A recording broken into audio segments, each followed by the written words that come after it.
So exercise on the preposition. आज exercise कर लेते हैं 15-20 क्वेश्चन और करेक्शन कर लेते हैं। Exercise on the preposition that is correction या correct the incorrect sentences. I had written the fox jumped to the well, right?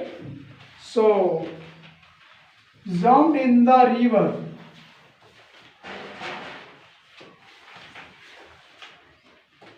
इसको करेक्ट करना है। This is what incorrect. Exercise preposition में लेनी है, करेक्ट करना है जहां कुछ भी इनकरेक्ट है। ये सेंटेंस है आपका, इसमें कुछ तो इनकरेक्ट है। The fox jump in the river, तो आई थिंक ये रिवर में कूद गया। कौन? फॉक्स। तो ये प्रीपोजिशन में कुछ गलती है। प्रीपोजिशन यहाँ पर कहाँ है जरा बताएंगे? इन प्रीपोजिशन है और यह प्रीपोजिशन गलत है क्योंकि कहीं से कूद रहा है, कहीं को जा रहा है। संबंध कहाँ बन रहा है? रिवर में संबंध बन रहा है। तो हमने उस दिन कहा था टू ना, तो क्या होगा? द फॉक्स जंप्ड इनटू, बाकी यही सारी चीजें लिख देंगे। तो करेक्शन करके इनको हटा के क्या लिख देंगे? इनटू। उनको बोला गया क्या जो कभी बच्चे पढ़ते थोड़ा सा। He was found guilty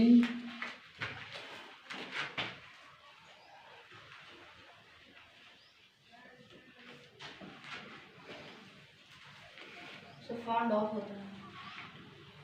found के साथ आप यहाँ लगना है गिल्टी। गिल्टी और मर्डर के बीच में प्रीपोजिशंस में फाउंड होता तो फाउंड वाले शौक नहीं होता, वहां आप लगता। ये फाउंड है, फाउंड मैंने पाया गया, वह दोषी पाया गया मर्डर का। Now next is he was found guilty for murder. So he was found guilty for murder. Preposition क्या है यहाँ पे? for. ये प्रीपोजिशन है। एवरीबडी नोज प्रीपोजिशन कहाँ होती हैं? ये इन बिटवीन ऑब्जेक्ट है। guilty, he was found, और ये आपका वर्ब है, राइट? ये हेल्पिंग वर्ब है और ही क्या है? प्रोनाउन है। ऑब्जेक्ट क्या है? क्या मिला उसको? लास्टली मर्डर हुआ, लेकिन किसको गिल्टी मिली? He was. तो हमको कहना है कि he was guilty for murder. For माने के लिए होता है, टू माने भी के लिए होता है, लेकिन फॉर वहाँ आता है जहाँ उससे अलग होते हैं और टू जहाँ उससे मिलते हैं। लेकिन किसी का मर्डर हुआ, वहाँ गिल्टी उस काम के लिए उसको दोषी मिला, तो ये उससे जुड़ नहीं रहा है। मर्डर हुआ जिसका वो खत्म है, उससे कोई लिंकेज नहीं है इसका, न उससे अलग है। तो here should be the of. अब ध्यान दीजिए, जहाँ भी गिल्टी हो, कोई पोजीशन लगी हो, कोई एडजेक्टिव लगा हुआ है, तो उसके साथ हम क्या लिखेंगे? ऑफ। तो करेक्शन करने के लिए यहाँ पर क्या रहेगा? The fox jumped into the river, the he was found guilty for murder गलत है, क्या रहना चाहिए? Of murder. Now next,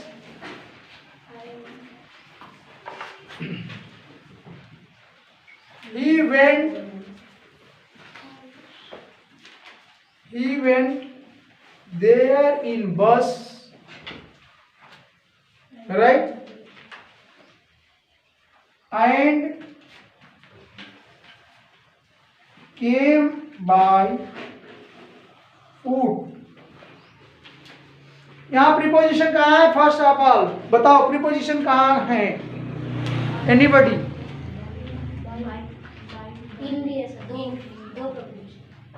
He went in the bus, यहाँ से दूसरा वर्ड हो रहा है ना, यहाँ से कंजक्शन है, राइट? जब दो शब्द को दो सेंटेंस जोड़ रहे हैं, केम बाय फुट, एक तो वापस आया है और दूसरा है वेंट देयर।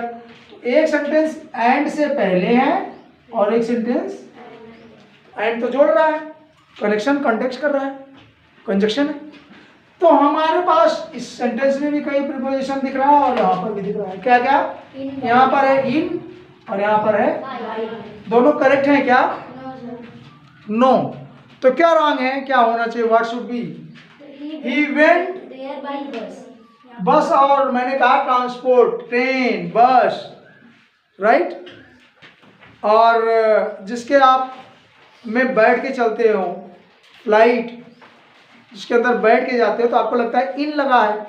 यहाँ इन तो ठीक दिख रहा है कि उसके अंदर बैठ के गए, बस के अंदर, ट्रेन के अंदर, फ्लाइट के अंदर, बट वहाँ इन नहीं लगता। लास्ट टाइम में हमने शेयर किया। क्या? जब भी ट्रेवलिंग की बात आएगी तो क्या होगा? बाय बस। क्या होना चाहिए था? इनकरेक्ट नहीं है तो क्या लिखे? बाय बस। ये करेक्ट है। जो गलत है उसको मैंने राउंड लिया है, तो आप इसको ध्यान दीजिए कि राउंडिंग भी गलत है, बाकी करेक्शन उसके साथ।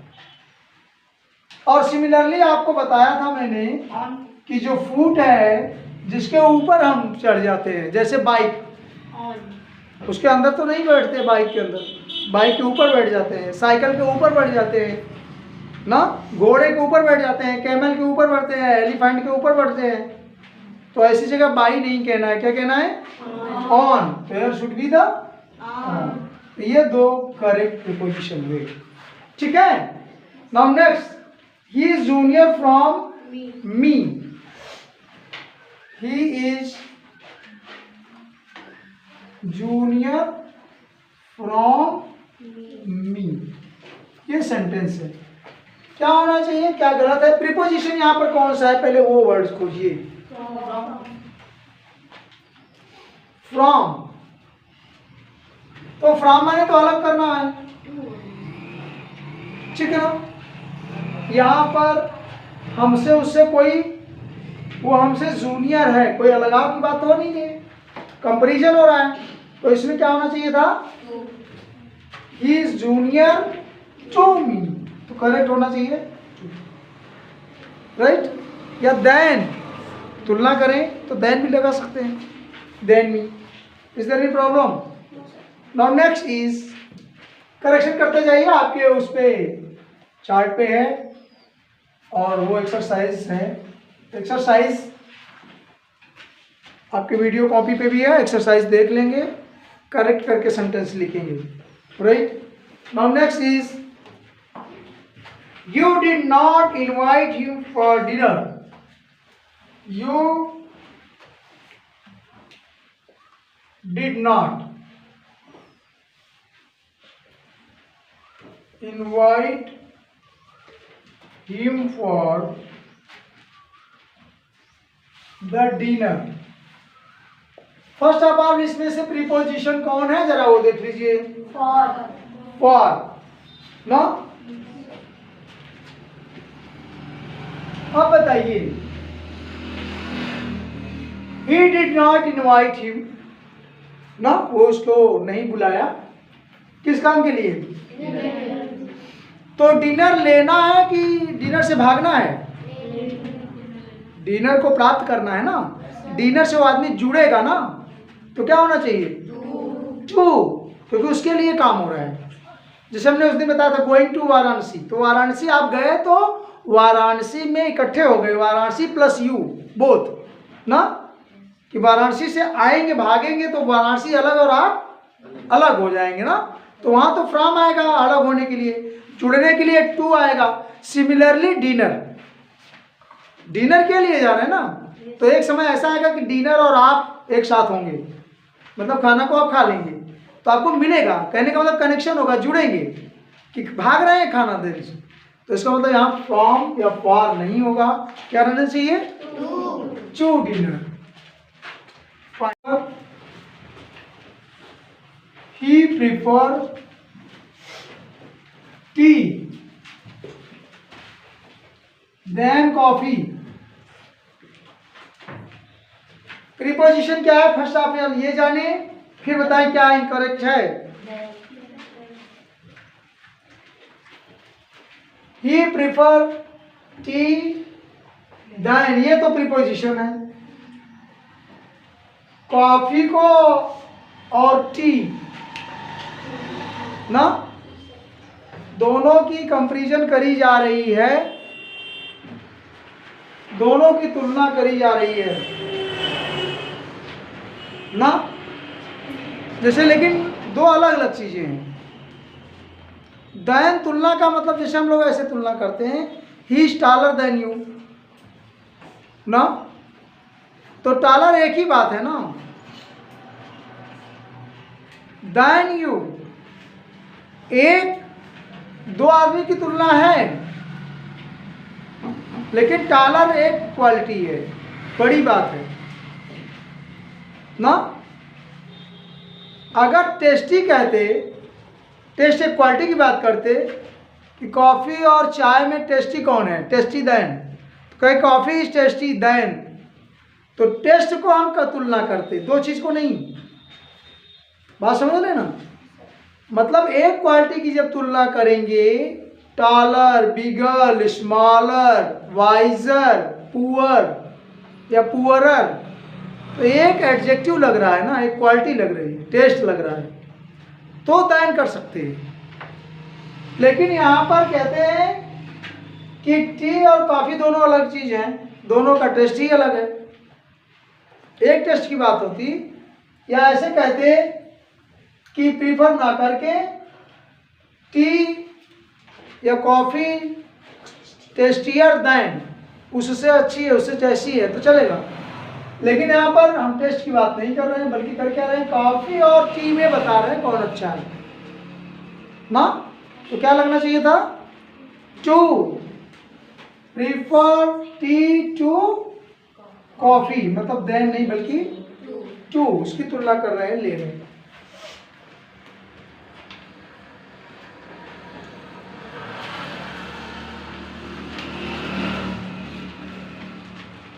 राइट, नेक्स्ट लिखें, वी लव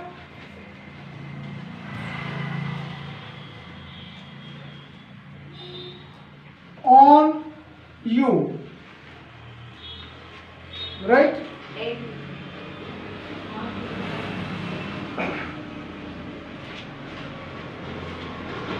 यू कर दें या हिम कर दें,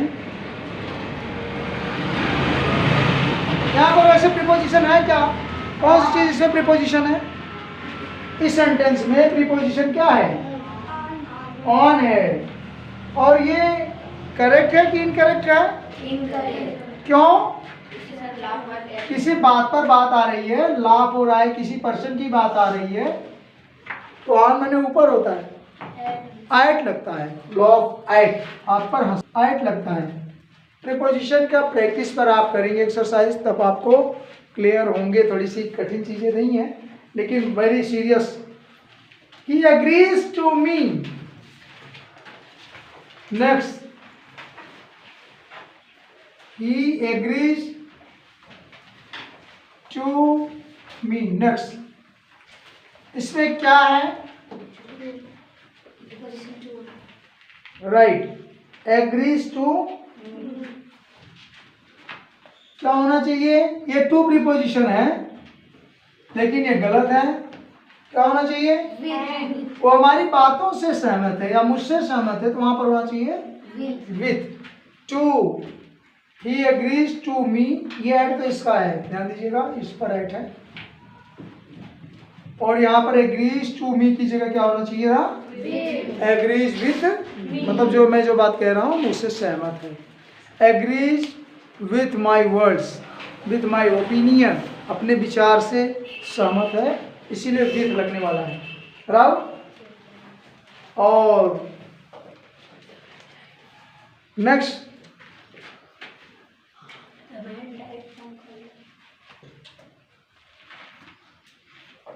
अगर हम ये दे देते तो आप करते तो ज़्यादा अच्छा था, लेकिन किसी ने दिया नहीं, करा। तो नेक्स्ट एक्सरसाइज आप लेके जाइएगा आगे। नेक्स्ट क्या है, द मैन डाइड फ्रॉम, और नाइन्थ वाला, the man died from cholera.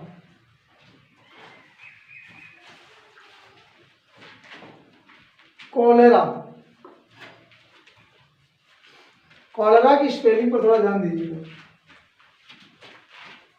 Cholera पर स्पेलिंग जो लिखी है वो ध्यान दीजिएगा। कलरा कलरा लोग कहते हैं, क्या लिखा है? CHO, तो चो हो गया ना अगर आप ऐसे वर्ड प्रोनाउंसिएशन करें। और लेरी, RAREA, कोलेरा। बायोलॉजी में सेंटेंस है, एक बैक्टीरिया का नाम है कोलेरी, तो इसकी वजह से CHOLRAE उसका ये है मीनिंग का, सेंटेंस का जो स्पेलिंग है कोलेरी है। बैक्टीरियम कोलेरी से कोलेरा होता है, इसीलिए कोलेरा के डेफिनेशन में इसमें कोई मीनिंग जो बनी है उस बैक्टीरिया के नाम से बनी है। That's why CHOLERA,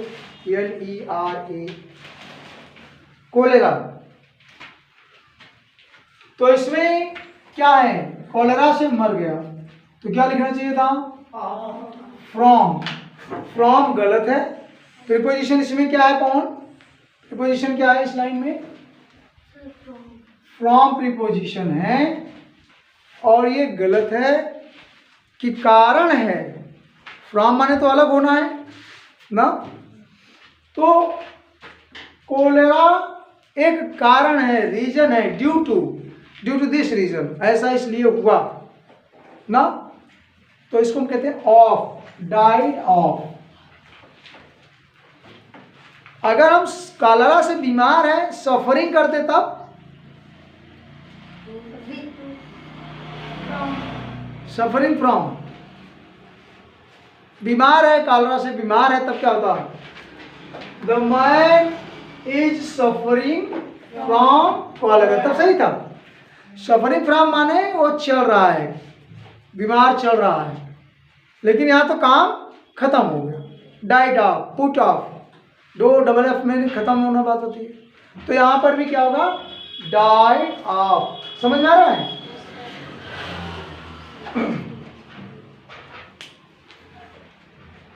now next is she is ill from fever. देखो यहां भी बहुत important, she is ill from fever. क्या प्रीपोजिशन है? फ्रॉम है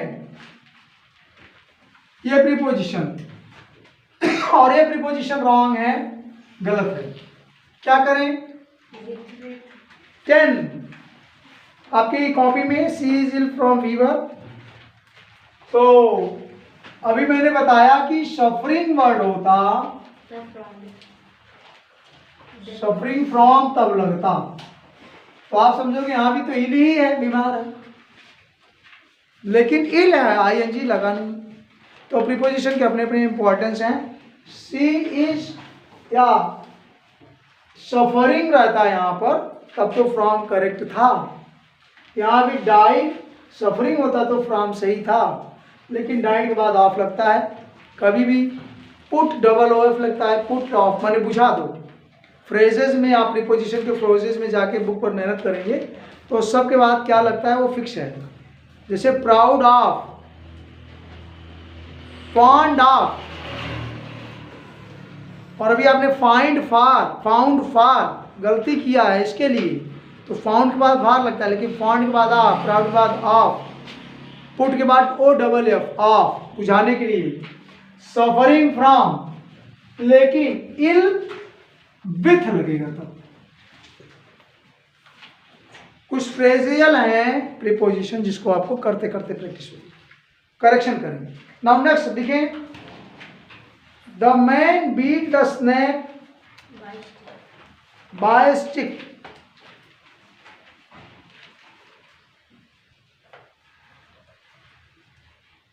द मैन बीट, हाँ, बीट द स्नेक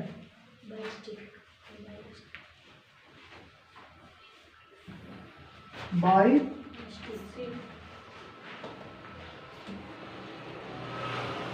इस सेंटेंस में प्रीपोजिशन क्या है? सब लोग समझते हो ना? ये प्रीपोजिशन है, कम से कम इतना तो सभी लोग जान गए लेक्चर लेते लेते आज 4-5 दिन से कि गलत हो या सही हो, लेकिन प्रीपोजिशन कौन है इतना तो पता चल गया ना। इस सेंटेंस में प्रीपोजिशन क्या है? अब ये करेक्ट है कि नहीं करेक्ट है इसकी बात की है, थोड़ी हायर बात है। तो करेक्ट है कि नहीं करेक्ट है, हम लोगों ने कहा था, जैसे हमने कहा था कि अगर आप प्याज आलू टोमेटो काटते हैं तो क्या लिखते हैं? विथ नाइफ ना। तो यहाँ पर भी क्या होना चाहिए? With stick.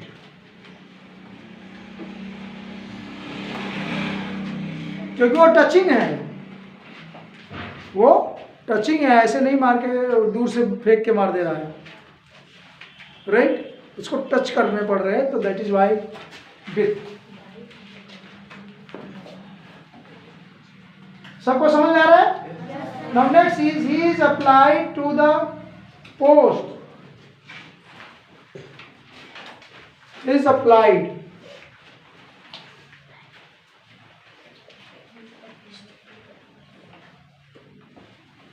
applied to the post।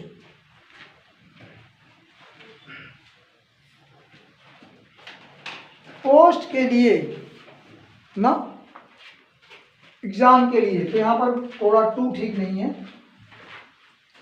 क्या होना चाहिए? फॉर, अप्लाइड फॉर पोस्ट, याद रखिए ये फॉर लगती है। आवेदन कर रहे हैं, फॉर्म भर रहे हैं, एप्लीकेशन डाल रहे हैं, तो वहाँ टू नहीं बल्कि फॉर लगता है।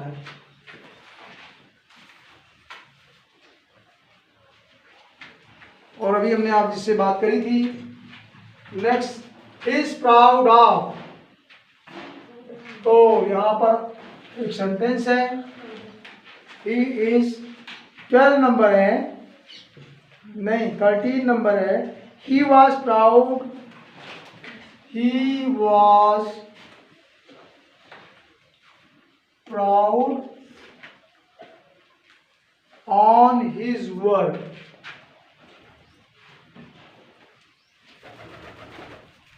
अभी हमने बात करी थी फॉन्ड, प्राउड, डाई, ये सब,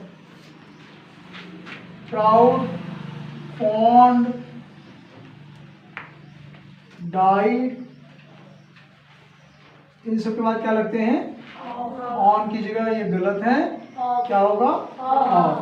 प्राउड ऑफ नो। और जो हमने लिखा था अभी फाइंड, फाइंड में ध्यान दीजिए, यहाँ भी डी तो है, लेकिन या फाउंड, फाउंड या फाइंड के बाद क्या लगता है? फॉर, पाने के लिए। जैसे वो गिल्टी पाया गया, दोषी था, वहाँ फार लगा था ना, फाउंड फॉर गिल्टी।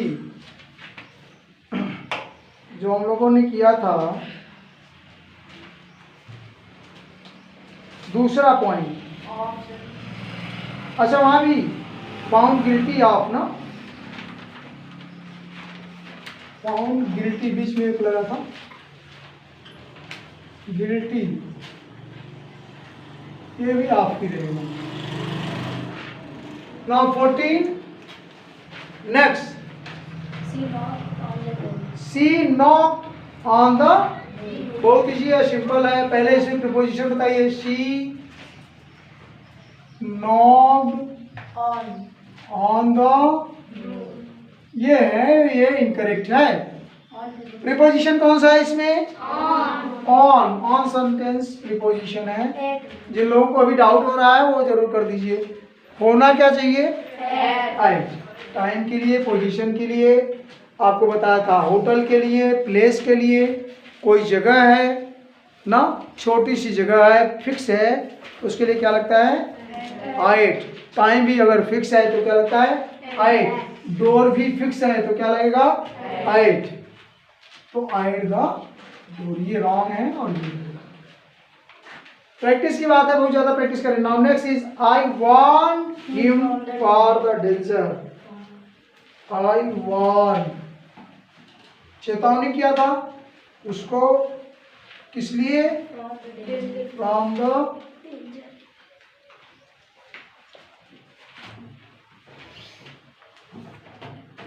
वही बात है, ईडी लगा है, वार्न किया, fond of, proud of, guilty of, no, तो वहां पर भी वार्न, किसी काम के लिए चेतावनी दी जा रही है, क्या होगा? तो फ्रॉम यहाँ पर जो प्रीपोजिशन लगा है ये रॉन्ग है, इसको जोड़ने के लिए ऑफ लगेगा।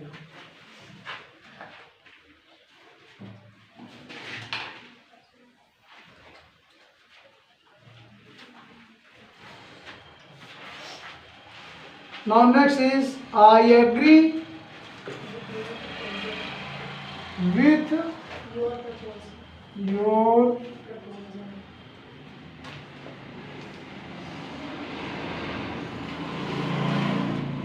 ठीक है ना? एक जगह कहीं एग्रीज आया था, ही एग्रीज टू मी। 8वां पॉइंट देखिएगा तो दोनों में डिफरेंस भी समझ में आ जाएगा। 8वें पॉइंट जो एक्सरसाइज आपने किया उसमें लिखा था ही एग्रीज टू मी, और वहां पर ये गलत था, क्या लिखा था? विथ करेक्ट किया था। 8वें में ये इनकरेक्ट था और लिखा था विथ इज करेक्ट। और यहाँ पर क्या है? आई एग्रीज, यस लगा, एग्री विथ, ये गलत हो रहा है यहाँ पर। योर प्रपोजल, यहाँ पर क्या होना चाहिए था? आई एग्रीज टू योर प्रपोजल, ठीक है ना? आई ही एग्रीज टू मी, दोनों में थोड़ा सा डिफरेंस सोच लो क्या मालूम है। यहाँ पर ही एग्रीज टू मी, तो वहां पर हमने इसको कट करके विथ से ही किया, और यहाँ पर विथ पहले लगा, कहा ये गलत है। अब ये करिए, एग्री तो दोनों जगह है ना, तो प्रॉब्लम क्या है? क्या वहां पर है? एग्रीज, डबल ई एस होता है, और एग्री के साथ टू, एग्री टू। ध्यान रखिएगा, बहुत छोटा सा सिली प्रॉब्लमेटिक है। आई एम अफ्रेड, बहुत आसान है।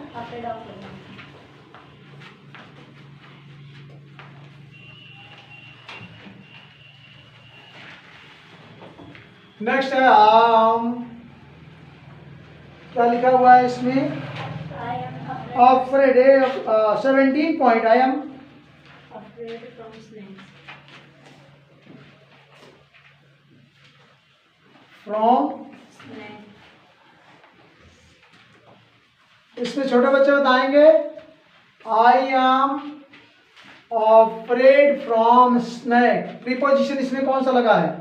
इस लाइन में क्या प्रीपोजिशन है? एनीबॉडी? फ्रॉम है प्रीपोजिशन। स्नैक को और अफ्रेड को जोड़ रहा है कौन? फ्रॉम। क्या होना चाहिए? बहुत बार होता है afraid, proud, found, find, no, ये रहेगा। तो यहाँ पर ये होना चाहिए। Now last, that is 18, the train arrival on the station at time.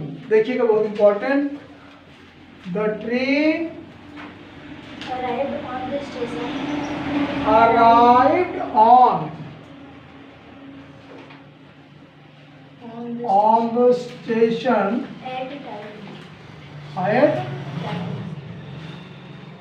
इसमें प्रीपोजिशन कहाँ है जरा दिखाइए।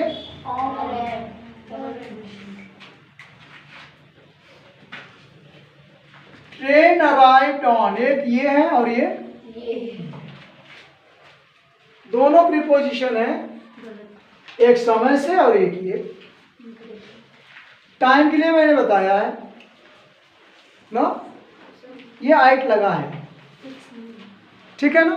क्या होना चाहिए था? इन, ऑन टाइम, इन टाइम, इन लगेगा, आइट क्यों नहीं? क्योंकि टाइम का फिक्स आइट 9 PM होता, 9 o'clock होता, 12 PM होता, 12 नून होता, या 7 o'clock होता, तो टाइम फिक्स होता तो आइट सही था, लेकिन टाइम फिक्स नहीं है, इसके लिए इन टाइम। और हाँ, ऑन क्या है, ऑन स्टेशन, ये भी रॉन्ग है, तो क्या होना, एट स्टेशन। मैंने आपको बताया स्टेशन फिक्स है, एक छोटी सी प्लेस है।